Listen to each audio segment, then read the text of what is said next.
ఈరోజు నా పుట్టినరోజు సందర్భంగా మా ప్రియతమ నాయకులు లెజెండ్ కదిరి శాసనసభ్యులు గౌరవనీయులు శ్రీ కందికుంట వెంకట ప్రసాద్ గారు నాకు జన్మదిన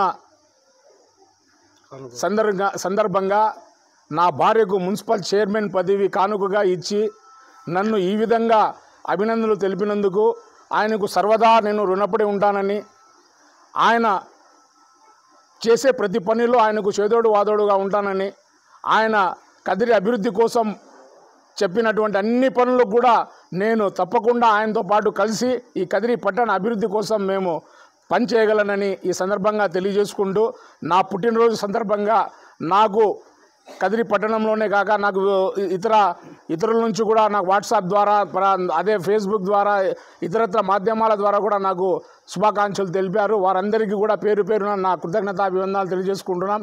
అదేవిధంగా ఇక్కడ నా మిత్రులు 1981వ బ్యాచ్ వాళ్ళందరూ వచ్చి నాకు పుట్టినరోజు శుభాకాంక్షలు మరియు నా భార్య దిల్షాదునిసా గారికి అభినందనలు కూడా తెలియజేయడం జరిగింది. వారికి కూడా నా ప్రత్యేక కృతజ్ఞతలు. అదేవిధంగా సిల్క్ రీలర్స్ అయినటువంటి ఇండస్ట్రియల్ పారిశ్రామికవేత్తలు, సిల్క్ రీలర్స్ అయినటువంటి వాళ్ళు మరియు ఇండస్ట్రియల్ చైర్మన్ అంటే నౌషాద్ వాళ్ళ ఆధ్వర్యంలో ఆ కమిటీ వాళ్ళు కూడా వచ్చి ఈరోజు నాకు పుట్టినరోజు శుభాకాంక్షలు తెలిపారు. అదేవిధంగా మహిళలు, తెలుగు మహిళా నాయకురాలు వాళ్ళు కూడా వచ్చి ఇక్కడ శుభాకాంక్షలు చెప్పడం జరిగింది.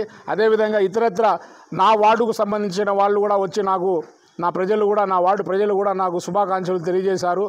నాకు తెలియకుండా ఇతర మాధ్యమాల ద్వారా అందరి ద్వారా నాకు శుభాకాంక్షలు తెలిపినటువంటి ప్రతి ఒక్కరికి పేరు పేరున కృతజ్ఞతాభివందనాలు తెలియజేసుకుంటూ, ముఖ్యంగా ఈ జన్మదిన కానుకగా ఇచ్చినటువంటి మా నాయకుడు శ్రీ కందికుంట వెంకట ప్రసాద్ గారికి నేను జన్మతర రుణపడి ఉంటానని ఈ సందర్భంగా తెలియజేసుకుంటూ మరొక్క ఆయనకు శిరస్సు వంచి నమస్కరిస్తూ సెలవు తీసుకుంటున్నాం. జై హింద్, జై కందికుంట.